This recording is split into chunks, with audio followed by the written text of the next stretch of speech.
देश की बात देश में की जानी चाहिए, विदेश में जाकर क्या बोलना है, इतनी जानकारी तो रहनी चाहिए। अब एसआईआर की बात है, एसआईआर पर तो बिहार की जनता ने तमाचा दिखा दिया है, उसके बावजूद लोग एसआईआर की रट लगा रहे हैं।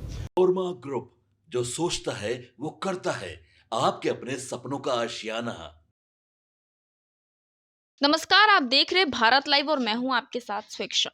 देखिए, आरएलएम के राष्ट्रीय अध्यक्ष उपेंद्र कुशवाहा के बयान इन दिनों बड़े ही सुर्खियों में बने हुए हैं और ऐसे में एक बार फिर से उन्होंने तेजस्वी यादव को लेकर, उनकी पार्टी को लेकर, उनके दावे को लेकर, साथ ही साथ महागठबंधन के एक और बड़ी पार्टी के राष्ट्रीय अध्यक्ष यानी कि राहुल गांधी को लेकर भी बड़े बयान दे दिए हैं। उन्होंने साफ शब्दों में राहुल गांधी पर अपने तंज कसे हैं और ये कहते हुए नजर आ रहे हैं कि उन्हें बिल्कुल भी समझ नहीं है। वो जब भी भारत से बाहर जाते हैं तब आलोचनाएं करते हैं। वहीं दूसरी ओर वो तेजस्वी यादव पर भी अपना तंज कसते हैं कि भैया, यहाँ से हार मिली तो ऐसा क्या आपको डर समा गया कि यहाँ से आप भाग ही गए, बिहार से बिहार छोड़ के, देश छोड़ के ही बाहर चले गए हैं। इसके अलावा भी कई खबरें तेजस्वी यादव को लेकर बनी ही रही है और ऐसे में अब उपेंद्र कुशवाहा के भी बयान मिर्च मसाला डालते हुए नजर आ रहे हैं। साथ ही साथ बोले तो किस तरीके से मीडिया कर्मियों ने एक और सवाल उनसे किया कि आरजेडी ये दावा कर रही है कि जदयू के कई ऐसे विधायक और नेता इस्तीफा देके अब आरजेडी में आएंगे, जिसको देखकर वो हंसते हुए क्या कुछ कहते हैं, क्या कुछ उनके बयान है, पहले सुनिए। जिस तरीके से राहुल गांधी बर्लिन में जिस तरीके से उन्होंने संवैधानिक संस्थाओं पर, एसआईआर पर विदेशी धरती से लगातार हमला बोल रहे हैं, सरकार पर क्या? पता नहीं राहुल जी को ये बात समझ में आती है कि नहीं समझ में आती है। कई बार, पहली बार नहीं है, इसके पहले भी विदेश में जाकर के अपने देश के सिस्टम के बारे में आलोचना करते रहे हैं। देश की बात देश में की जानी चाहिए, विदेश में जाकर क्या बोलना है, इतनी जानकारी तो रहनी चाहिए। वहाँ जाकर जो कुछ भी बोल रहे हैं बहुत ही आपत्तिजनक है। एक तो जो विषय है ही नहीं, उस विषय को लोग उठा रहे हैं। अब एसआईआर की बात है, एसआईआर पर तो बिहार की जनता ने तमाचा दिखा दिया है, उसके बावजूद लोग एसआईआर की रट लगा रहे हैं। तो खुद ही उनको सोचना चाहिए। उन्नाव रेप कांड के जो आरोपी थे कुलदीप सेंगर को जो दिल्ली हाईकोर्ट से बेल मिला है, अब पीड़ित के परिवार ने गुहार लगाया कि उन्हें डर है, वो सुरक्षा की मांग कर रहे हैं, क्या कहेंगे? पीड़ित परिवार की बातों पर जरूर संबंधित पक्षों को ध्यान देना चाहिए। सर, राजनीति मांझी ने बोला है कि राज्यसभा सीट नहीं मिलेगी तो एनडीए छोड़ देंगे। इस विषय पर देखिए, यह विषय एनडीए का है, एनडीए के अंदर का है।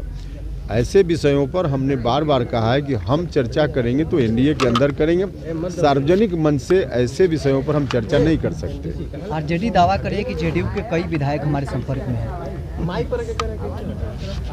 आरजेडी दावा कर रहा है, उसके दावा का क्या मतलब है? आज की तारीख में जेडीयू जो सत्ता की पार्टी है और जनता ने इतना बड़ा आशीर्वाद देकर जिन विधायकों को जिता कर भेजा है, वो आरजेडी की बात करे, आश्चर्य होगा। तो अब आरजेडी अपने कार्यकर्ताओं के मनोबल को बढ़ाने के लिए कुछ अनर्गल बयान देता रहता है। बस इसी श्रेणी में आरजेडी के इस बयान को देखिए। राजनीतिक गलियारों में एक चर्चा है। तो सुना आपने किस तरीके से उपेंद्र कुशवाहा राहुल गांधी को क्या कुछ कहा, तेजस्वी को भी कहा, और साथ ही साथ मैंने और आपने भी इस वीडियो को देखा ही होगा कि कैसे किस तरीके से वो कह रहे हैं कि अगर आरजेडी ये कहता है कि जदयू के विधायक इस्तीफा देकर उनके पास आएंगे तो बड़े ही हास्य की बात है, बड़े आश्चर्य की बात है। और साथ ही साथ उन्होंने ये भी कहा कि आरजेडी जो इस तरीके के बयान देती है केवल और केवल अपने कार्यकर्ताओं के मनोबल बढ़ाने को लेकर करती है। वहीं अगर बात करें, जैसे आरजेडी कह रहे हैं कि भैया जदयू के नेता हमारे पास आएंगे, बल्कि आज की जो खबरें और तस्वीरें सामने है वो कुछ अलग ही इशारा कर रही थी। आरजेडी के कह सकते एक चर्चित चेहरे यानी कि अशोक गुप्ता वो खुद आज आरजेडी से इस्तीफा दे देते हैं। और ऐसे में आरजेडी अब ये कहे कि जदयू के नेता हमारे पास आएंगे तो वास्तव में बड़े आश्चर्य और हंसने वाली बात होती है। फिलहाल इस खबर को यहीं छोड़े जाते हैं, आगे जो कुछ भी निकल कर आएगा सबसे पहले सबसे सटीक इस चैनल के माध्यम से आप तक पहुंचाने का काम करेंगे। मैं स्वेक्षा, और बने रहे भारत लाइव के साथ। आपके सपनों को हमने सजाया है, ई होम्स पैनोरामा को हमने बनाया है। ई होम्स मेरा एक सपना था जिसपे मैं पिछले 4 साल से काम कर रहा था। हमने जो बनाया है वो सबने है माना। ई होम्स पैनोरामा में हो आपका भी आशियाना। और फाइनली हमने 2021 में इस प्रोजेक्ट को लॉन्च किया। बहुत लोग अप्रिशिएट कर रहे हैं कि पूर्णिया जैसे शहर में, बिहार के, एक तो बिहार की बात करें उसमें भी पूर्णिया जैसे छोटे जगह में इस तरह का लाइफस्टाइल देना, ये सुन के हम लोगों को बहुत अच्छा लगता है। ई होम्स में हमने कुछ और भी किया है, जैसे हम जिस जगह में रह रहे हैं हमारे फैमिली सिक्योर हो, उनको सिक्योरिटी का ध्यान में रखा है। आपकी सुविधा और सुरक्षा आपके लिए खास है, ये आपका विश्वास है। इसमें आर्टिफिशियल इंटेलिजेंस का 7 लेयर सिक्योरिटी का हमने इस्तेमाल किया है। लस ग्रीन कैंपस को बनाया है, यदि हमारा बाउंड्री वाल है तो वो वर्टिकल गार्डन है।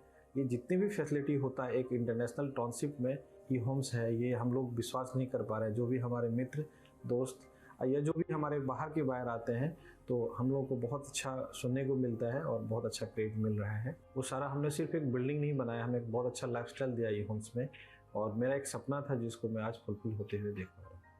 ये आपका आवास है। ई होम्स पैनोरमा में अब आपका निवास है। E Homes Panorama, luxurious lifestyle redefined. Panorama Group, जो सोचता है वो करता है। अगर ये वीडियो पसंद आई और वह बिहार के राजनीति और बिहारियत से सरोकार रखेनी तो सब्सक्राइब बटन दबा के चैनल के सब्सक्राइब कर ली। ओजे एगो घंटी बा, ओकरा बटन दबा देला से कुल सटीक और मारक खबर रुआ मुफ्त में मिल जाई। अगर रुआ पत्रकारिता के हमनी के नया प्रयोग में सहयोग कर चाहतानी तो ज्वाइन बटन दबा दी। पेटीएम नंबर नोट कर ली 9386816700।